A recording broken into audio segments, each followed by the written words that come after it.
இந்த உலகத்திலேயே மிகப்பெரிய விஸ்வரூப விஷ்ணு சிலைக்கு கும்பாபிஷேகம் நடந்துச்சு. அடுத்த 48 நாளைக்கு மண்டல அபிஷேகமே இருக்கு. இந்த கோயில் எங்க இருக்குன்னு சொல்றேன், டைம் இருக்கவங்க போயிட்டு வாங்க. அதுக்கு முன்னாடி இந்த மாதிரி யூனிக்கான டெம்பிள்ஸ்க்கு நம்ம பேஜை ஃபாலோ பண்ணிக்கோங்க. இந்த கோயிலோட பேர் கோதண்டராமர் டெம்பிள். இந்த கோயில் எங்க இருக்கு அப்படின்னா கர்நாடகா மாநிலம் பெங்களூர் ஈஜிபுரா அப்படின்ற ஊர்ல தான் இருக்கு. பெங்களூர் ரயில்வே ஸ்டேஷன்ல இருந்து 10 கிலோமீட்டர் தூரத்திலையும் நீங்க பஸ்ல போறீங்கன்னா மடிவாலா ஸ்டாப்பில் இறங்கிடுங்க. அங்கிருந்து 4 கிலோமீட்டர் தூரத்துல தான் இந்த கோயில் அமைஞ்சிருக்கு. 150 வருஷம் பழமையான இந்த ராமர் கோயில பிரம்மாண்டமான விஷ்ணு சிலை வச்சிருக்காங்க. இந்த விஸ்வரூப சிலையை செய்யறதுக்காக நம்ம தமிழ்நாட்டுல திருவண்ணாமலை மாவட்டம் மந்தவாசி பக்கத்துல குளக்கோட்டை அப்படின்ற ஊர்ல தான் மிகப்பெரிய பாறையை கொண்டு வந்திருக்காங்க. ஒரு 6 வருஷத்துக்கு முன்னாடி மிகப்பெரிய பாறையில பெருமாளோட முகத்தை மட்டும் வடிவமைச்சு நம்ம தமிழ்நாட்டுல இருந்து பெங்களூர் கொண்டு வந்தாங்க. கண்டிப்பா நிறைய பேர் பார்த்துட்டு இருப்பீங்க. 2019 பெங்களூர் வந்த இந்த சிலை தான் கிட்டத்தட்ட 6 வருஷம் கடின உழைப்புக்கு அப்புறமா தத்ரூபமான மகா விஷ்ணு சிலையை வடிவமைச்சிருக்காங்க.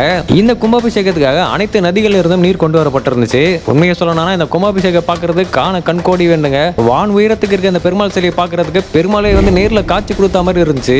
இந்த கோயிலை சுத்தி வண்ண மலர்கள் கொண்டு அலங்காரம் பண்ணியிருந்தாங்க. நீங்க பெருமாள் பக்தரா இருந்தீங்கன்னா உங்களுக்கு பிடிச்ச பெருமாள் நாமத்தை கமெண்ட் பண்ணுங்க. கரெக்டா கும்பாபிஷேகம் நடக்கும்போது கர்ட பகவான் என்ட்ரி கொடுத்தாரு. அங்க இருந்த எல்லா பக்தர்களுக்குமே மெய் சிலுத்துருச்சு.